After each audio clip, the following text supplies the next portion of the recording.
biso télé-réalité sociale awa biso tozolobela nyonso awa tolobelaka nyonso toyambaka bamusicien toyambaka basala nzambe toyambaka bapoliticien ya ndenge na ndenge ya mboka oyo ya biso Congo. Mais lelo nayebisi bino toza béni na l'homme de Dieu le prophète Emmanuel Adam oyo toyambi na kati oyo esika ye akopambola biso mpe elongo na ye biso tozozwa mpe babénédiction oyo papa uti kotambola nango yango wana bana mboka mwa mituna ezali mwa mingi na nsima ya papa batindaki biso totuna papa yango tobengisi papa po papa amanke biso aye mwa kala mingi awa yango wana toye kotuna papa lelo topesa ye ata mbote mbote papa. Mbote ndeko journaliste maoshi pambola.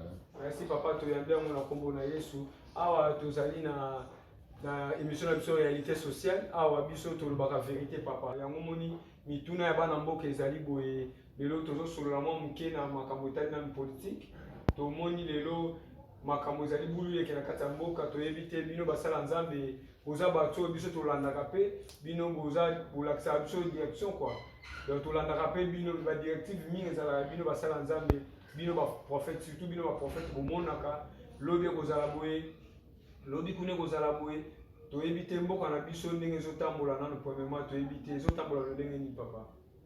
Oui, mboka na biso avec la foi nzambe akosunga biso par la grâce de Dieu nyonso eza malamu bisika towuta na bisika tokomi lelo na mboka na biso keleki bitumba keleki so badifficulté keleki so nyonso mais tozobika na ngolu tozobika na kondima toyebi ke mboka oyo ekozala toujours malamu mpe eza malamu kombo Yesu Kristo.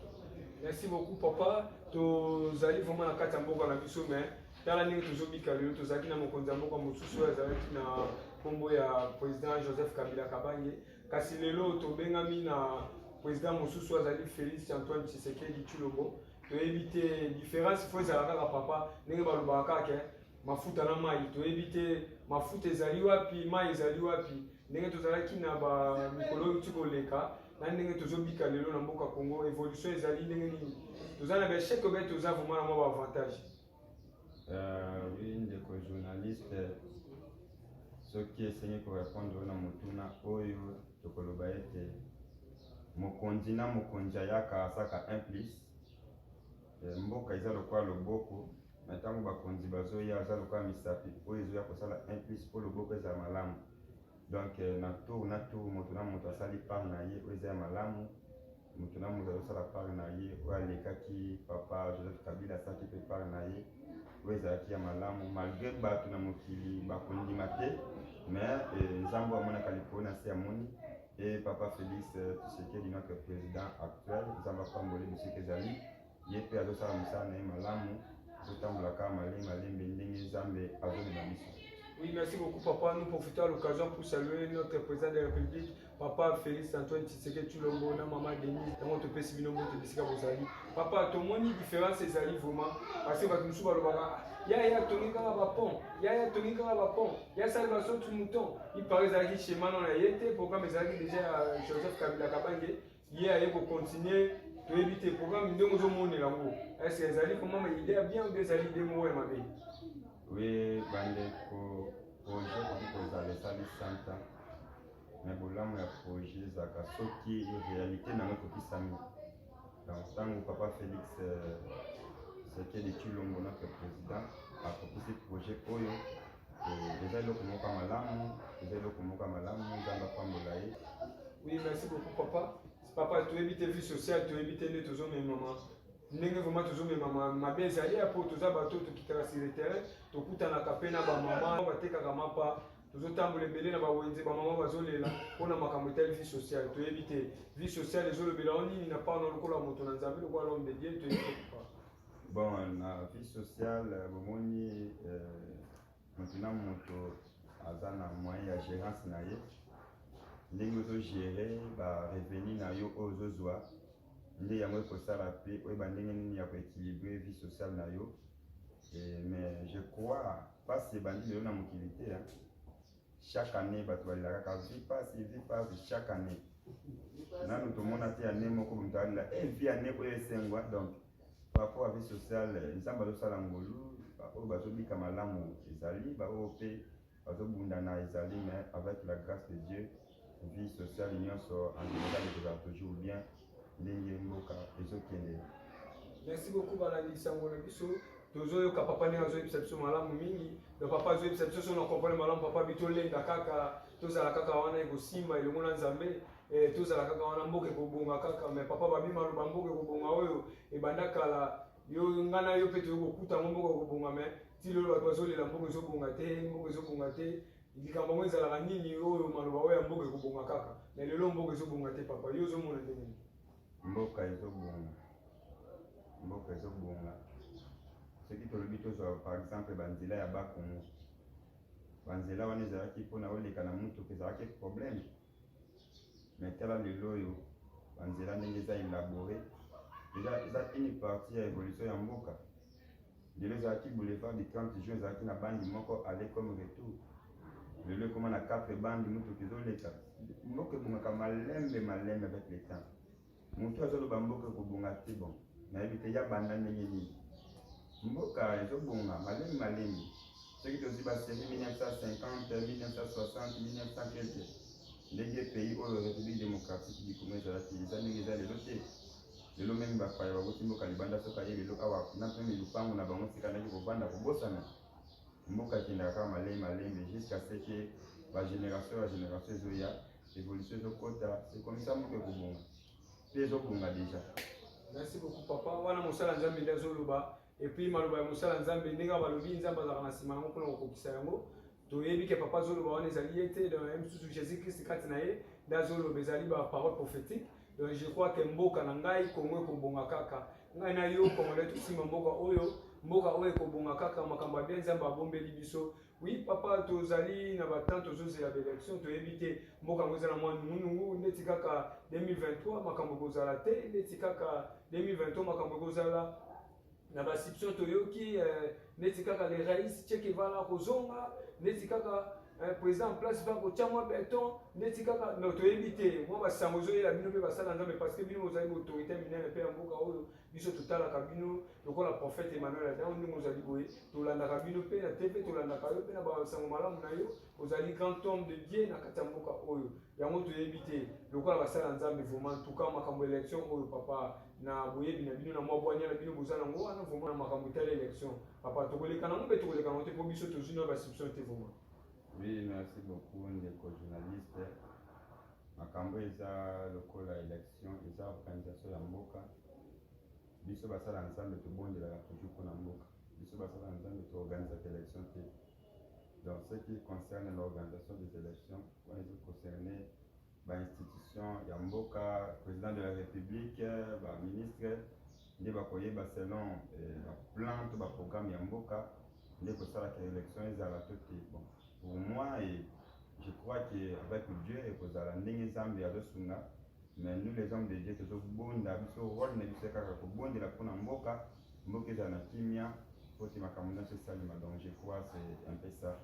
Mais du moins papa toyebi bien biso nyonso toyebi mibeko tozomona na constitution ezolobela biso makambo ebele bazoloba na biso ke ndenge le président rais akopostule lisusu te.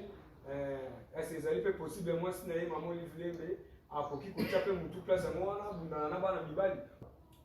Bon biso toza na eloko ya koloba te biso tozotala oyo nyonso ekosalema oyo akoya aza kaka mokonzi parce que bokonzi nyonso eutaka mpa nzambe.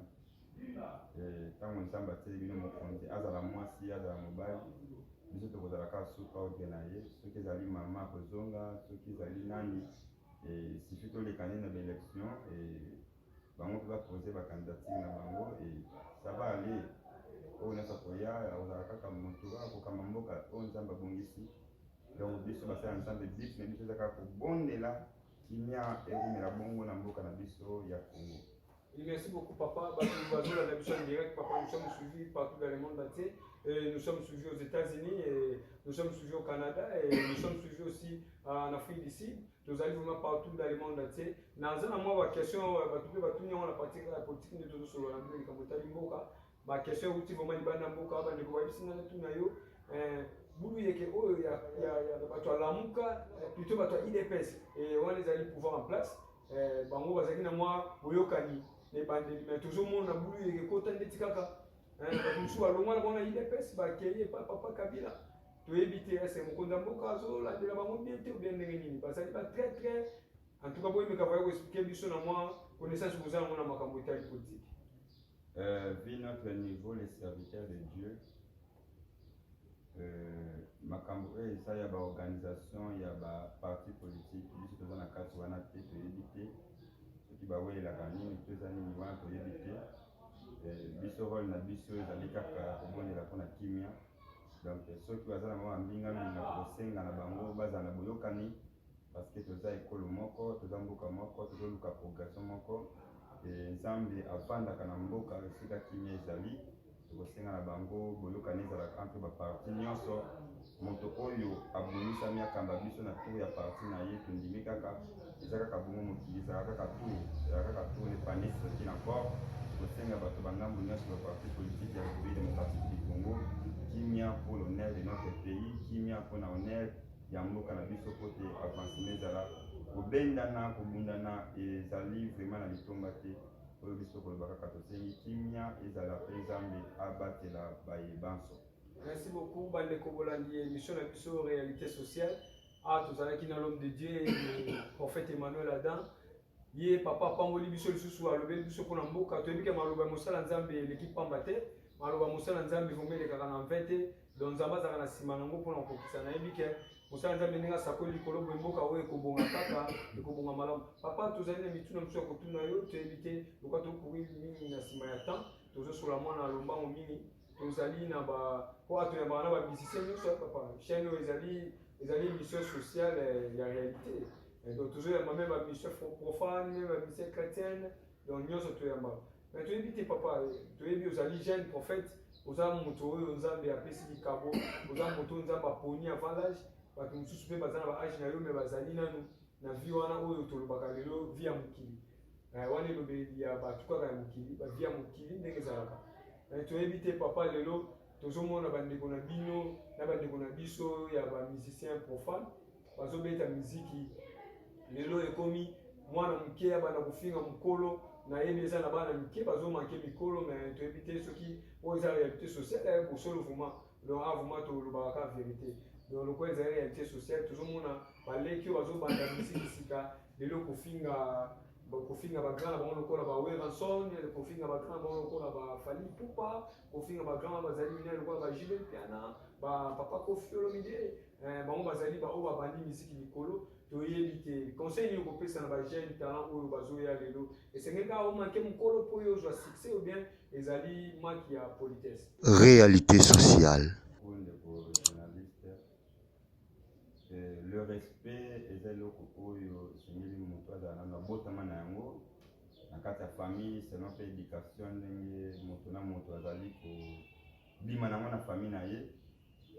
J'aimerais dire que conseil eza kaka ke kopesaka respect na baene eza malamu ata biso bahomme de Dieu toza na bagrand frère toza na bapapa de la foi oyo baza babimi liboso na biso il faut avoir du respect parce que soki orespecte oyo aza liboso na yo te mwaye yo mpe oyebana to obima eza ekozala mpasi donc conseil ezali il faut avoir du respect oyo baza baene baza baene yo mpo bandisi okoki mpe koleka na yo ene na yo mais le respect eza eloko moko malamu epai ya bandeko bamusicien ata oyo bazobeta miziki ya mokili mobimba ata bazobeta miziki ya parti ya koloba kokumisa nzambe eza eloko moko ya moto ya mingi.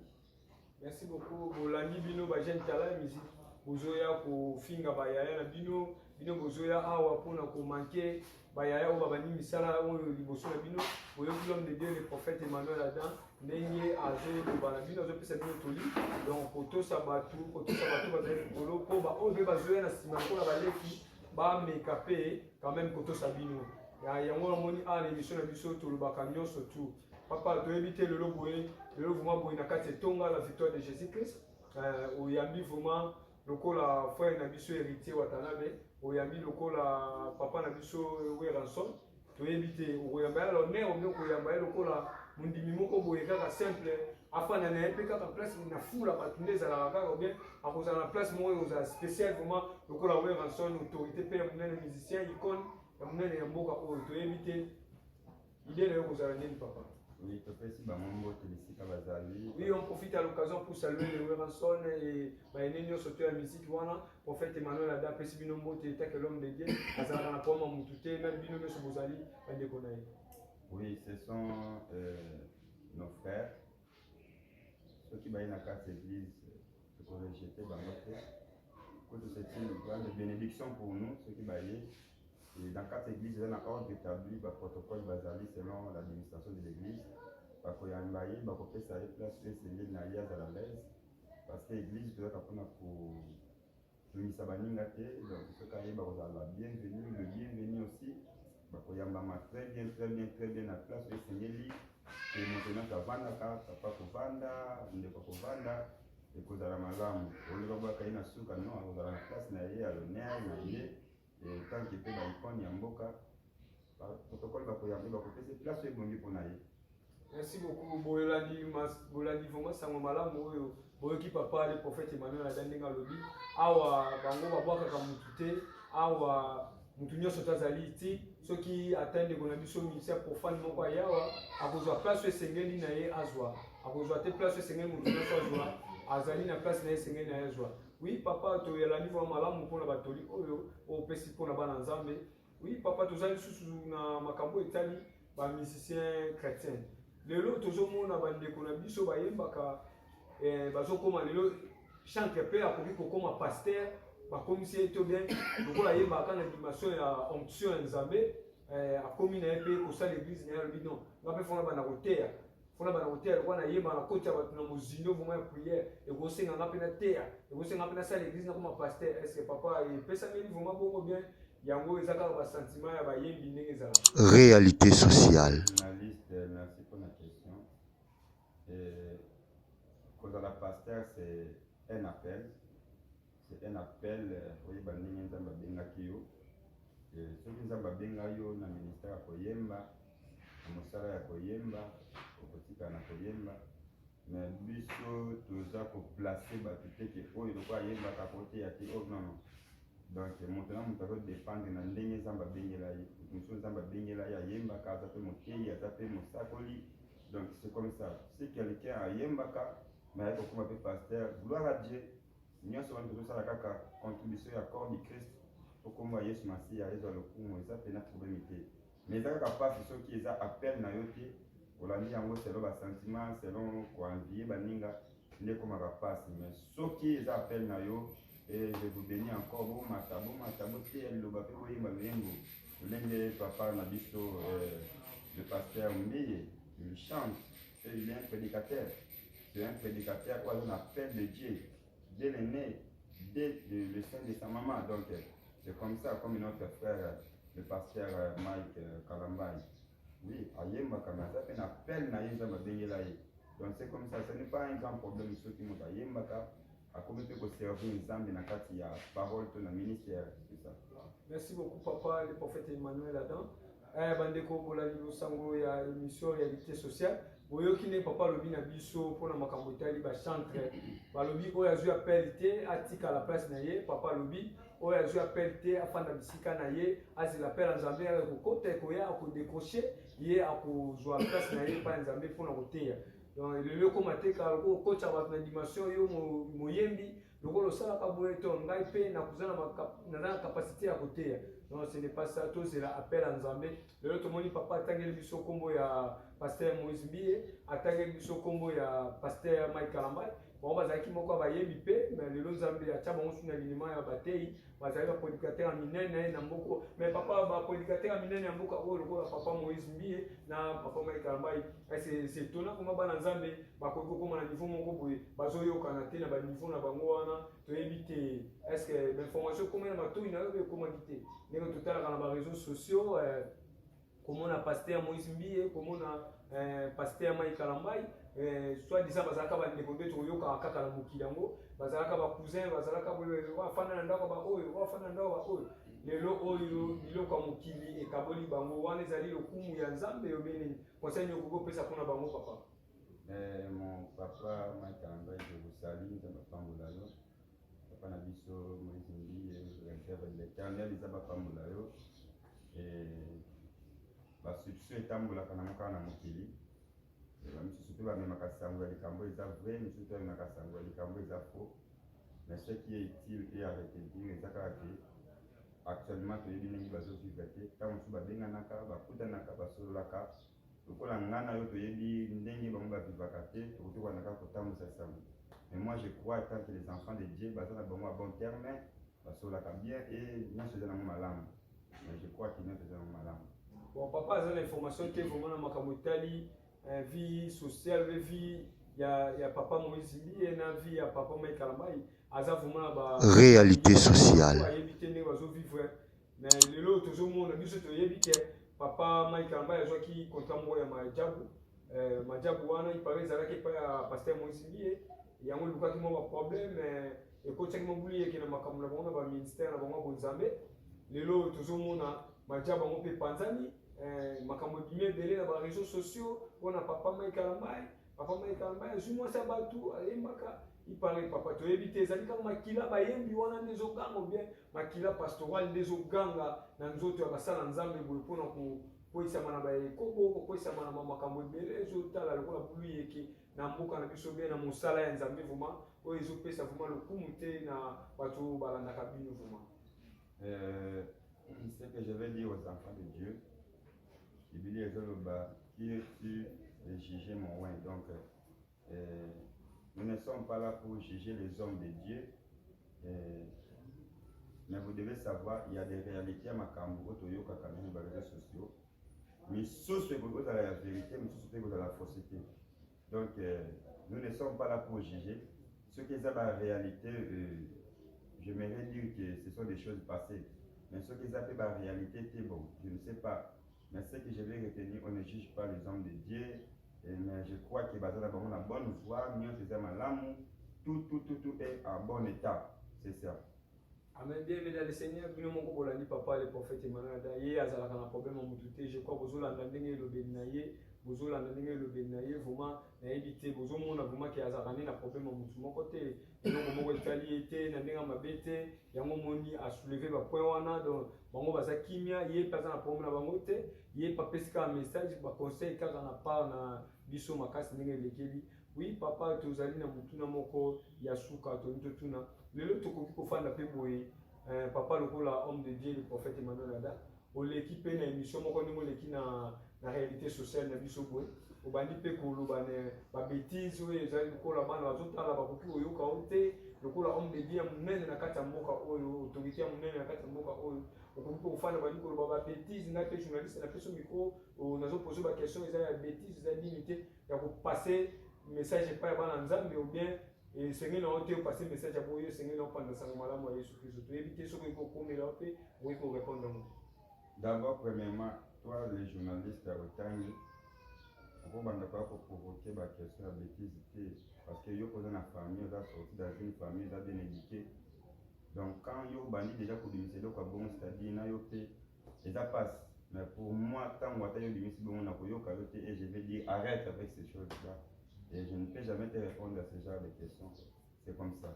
Merci beaucoup, papa. Wana sikoyo to pesi toli epa ya papa na biso oyo pasteur Denis Les ye azalaka mutu aleka na émission alobaka pe n'importe quoi tu se fait ça bana nzambe te biso ba journaliste eza musala na biso ko poser ba question lokola oyo ezali réalité sociale na koko tuna mituna nyonso mais yo nde mutu ko ya nolanga oyo ba lona oyo ya nolanga parce que ba question ezali yanga mituna ezali ba réponse ezali ya yo.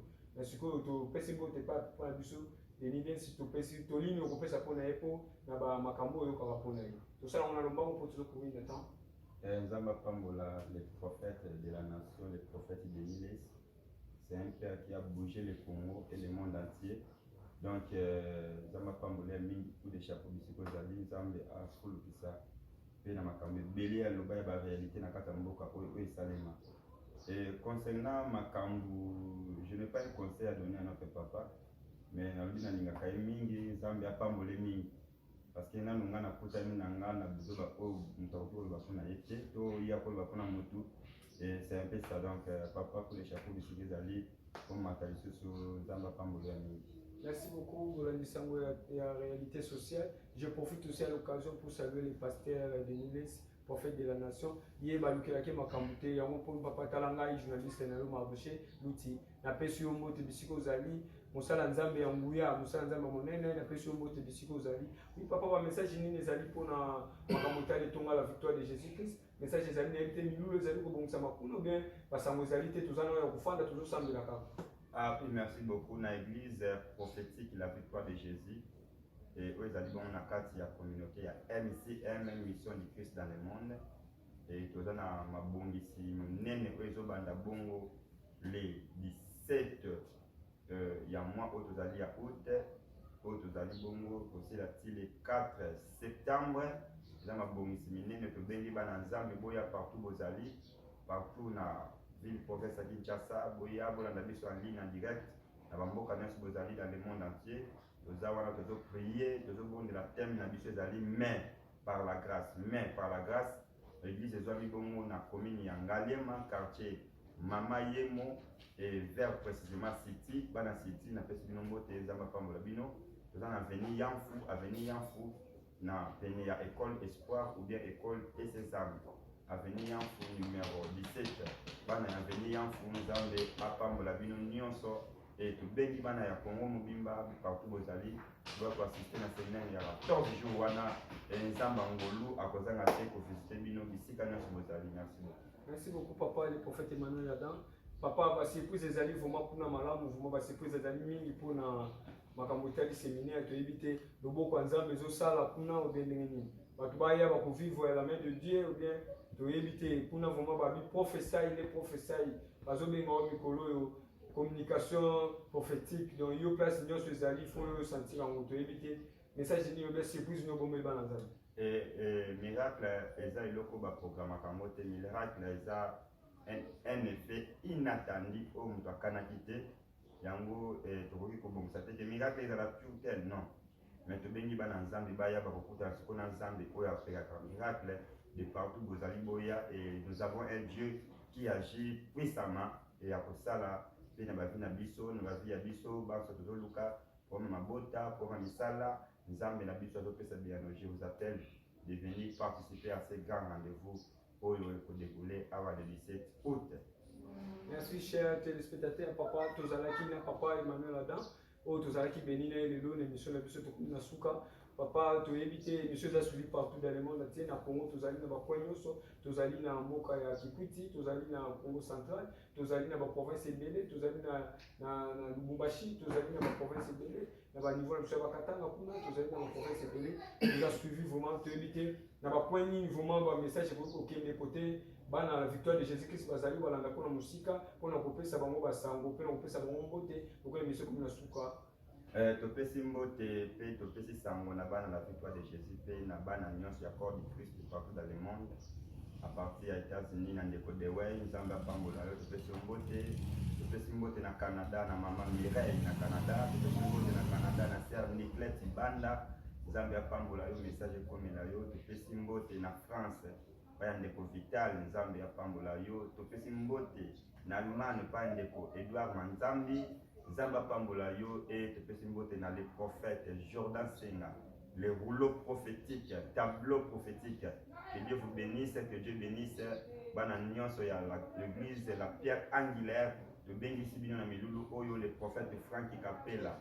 Wana bengi le passe nangai et église assemblée de la parole Jésus réponse to bengi bino nyonso na milulu to bengi sibino bana ya prophète bienvenue Mwilambwe.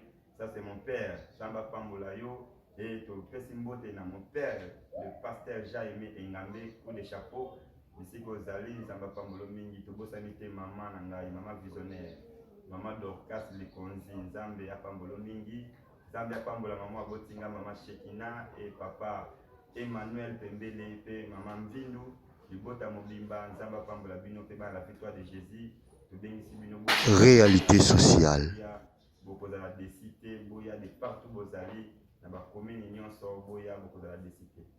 Merci bien aimé dans le Seigneur. Moi aussi, je profite à l'occasion pour saluer la sœur Gypsy, déjà direct en Afrique du Sud, et par l'Arabie Saoudite. Na pesi sumbote na pasteur Matondo, pasteur Daniel Matondo, azali bongo na mboka ya États-Unis. Na pesi mbote bisika zali papa, mbote à l'occasion ya émission na biso. Na pesi mbote na famille na ngape mobimba, bino bozaki suivi na biso. Na pesi mbote pa maman Botinga, maman Thérèse Drodo Mubiala. Na pesi mbote na bandeko na ngai nyonso to ya famille Kennedy, na pesi mbote pa Junior, na pesi mbote na bana bango nyonso famille mobimba, ba o bazolanda ngai bandeko nyonso bazali na Kinshasa. Na pesi mbote na équipe nyonso tout et travailler na biso longo. Moto azaki na sima caméra le frère Sylvain, o azali bongo azobenga ye Matos. Ye babenga ye Matos.